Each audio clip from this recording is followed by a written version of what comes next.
Langsung Kalau intip. kalau tanya kan apa yang haram di Islam, mungkin ada banyak ya. Ya. Tapi yang non-Muslim tahu dan paling ikonik banget adalah makan babi. Iya, bagus. Jadi gini, ada perbedaan antara sebab hukumnya turun dengan ibroh ketika hukum ini turun.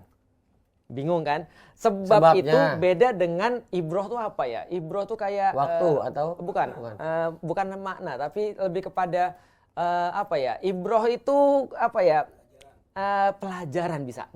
Pelajaran atau hikmah. Nah, hikmah ketika ini turun gitu kan. Kebijaksanaannya apa? Nah, kalau ditanya sebab kenapa babi haram, jawabannya cuma satu dan nggak ada selain satu ini. Kalau ditanya kenapa babi haram, secara sebab hukum maka jawabannya cuma karena Allah mengharamkan, selesai.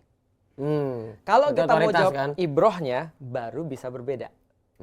Oke. Oke, aku buat logik Nangkep ya. aku di sini. Nangkep ya? Bahwa karena Allah itu bilang bahwa itu haram, titik. Selesai. Tapi penyebabnya, kenapa Allah bilang itu haram? Nah, penyebab. Itu yang banyak Bukan penyebab, ditafsirkan. ibrohnya. Hikmah diharamkannya babi. Oke. Nah, baru cacing pita masuk, baru kemudian kelakuan babi masuk, baru kemudian babi itu hidupnya jorok masuk gitu kan ya. Karena kalau ininya dijadiin sebagai sebab, nanti bahaya kayak tadi. Babi itu kotor lah, kalau babinya hidup di apartemen gimana? Itu kan ya. Cacing pita lah, kalau cacing pitanya kita bisa untuk keluarin gimana?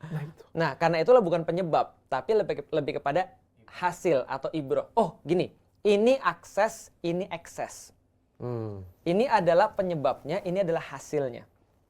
Hasil babi diharamkan banyak tuh.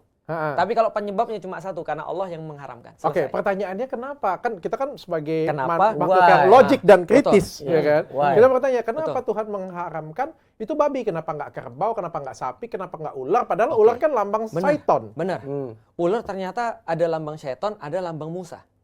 Ada lambang medis juga. Ada lambang Oh, iya, medis. benar juga ya. Dia contoh ada seorang yang datang ke dokter, dia kasih tahu simptom-simptomnya dia. Dokter lihat dan dokter tahu setelah menganalisis ini masalahnya ini. Oke. Lalu dokter kasih prescription, dokter kasih resep. Pertanyaanku, ketika dokter kasih resep kepada dia, dia tanya nih, dok ini resepnya apa? Dokter jelasin ini obat ini, obat ini, obat ini. Terus dia tanya sama dokter, kenapa harus obat ini? Dokter jelasin nggak? Jelasin. Jelasin. Kalaupun dia dokter jelasin, dia paham nggak? Kemungkinan besar enggak. Kemungkinan besar nggak. Kenapa? Karena dia bukan dokter. Oke. Maka itu adalah contoh dokter sama pasien. Kalau Tuhan sama hambanya itu sama. Seorang hamba ketika dia punya Tuhan, dia datang dengan satu garis merah, yaitu adalah bahwasanya Allah lebih tahu daripada dia. Maka ketika Allah nurunin sesuatu bagi dia, itu adalah resep yang nggak perlu dia tahu kenapa, tapi dia tahu itu sudah pasti baik bagi dia.